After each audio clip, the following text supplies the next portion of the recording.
வணக்கம். நீங்கள் கேட்டுக்கொண்டிருப்பது அன்மேரிட் பாட்காஸ்ட். நான் உங்கள் அன்புக்குரிய நண்பன் நண்பன் பேசிக்கிட்டு இருக்கேன். இன்றைக்கி பேசக்கூடிய கண்டென்ட் வந்து காப்பி அடித்த கண்டென்ட் தான். இன்ஸ்டாகிராமில் வந்து எனக்கு பர்சனலாக பிடிச்சது, படித்ததில் பிடிச்சதுங்க மாதிரி பார்த்ததில் ரொம்ப பிடிச்சது உங்கள்கிட்ட சொல்லணும்னு ஆசைப்பட்டேன்.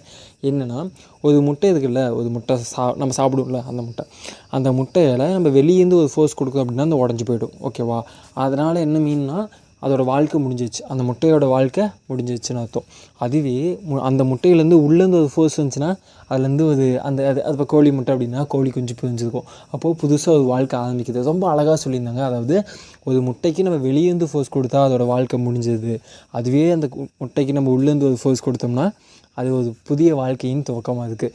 அப்போது எந்த ஒரு விஷயத்த நம்ம மாற்றணும், அதாவது எந்த ஒரு விஷயத்த நம்ம வந்து ஸ்போர்ட்டிவாக பண்ணணும் அப்படின்னாலும் அது நமக்குள்ளே தான் எடுத்துக்கொண்டு வரும். ஒரு விஷயத்தில் மாற்றுவது எதாவது இந்த உலகத்தை மாற்றணும்னு நினைக்கிறவர்கள் முதல்ல நம்ம மாற்றிக்கணும்னு சொல்லுவாங்க.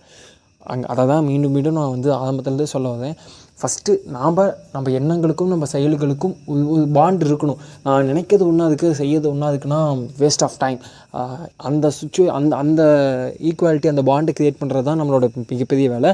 அந்த ப்ராசஸில் தான் நானுமே இருந்துக்கிட்டு இருக்கேன். ஸோ நம்ம செய்ய வேண்டியதெல்லாம் ஒன்று தான். நம்ம எண்ணங்கள் என்றைக்குமே தூய்மையானதாக இருந்துக்கிட்டு இருக்குது. நம்ம செயல்கள் அப்படி இருக்காங்கிறது கேள்வி இல்லை. நம்ம செயல்கள் எப்பயுமே நல்லா தான் இருக்கும், ஆனால் நம்ம எண்ணங்கள் தூய்மையாக இருக்காங்கிறது கேள்வி.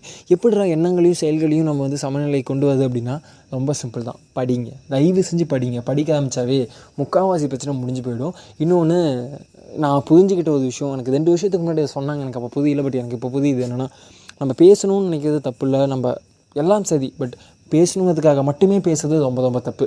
ஸோ பேசுங்க, நல்ல விஷயங்களை பேசுங்க, நல்ல விஷயங்களை பகிர்ந்துக்கோங்க. பட் என்ன சொல்கிறது, நான் பேசணும்டா அப்படிங்கிறதுக்காக மட்டும் பேசாதீங்க. பேசுங்க, ஆனால் புரியல, புரிஞ்சுப்பீங்க. ஃபஸ்ட்டு பேசுங்க.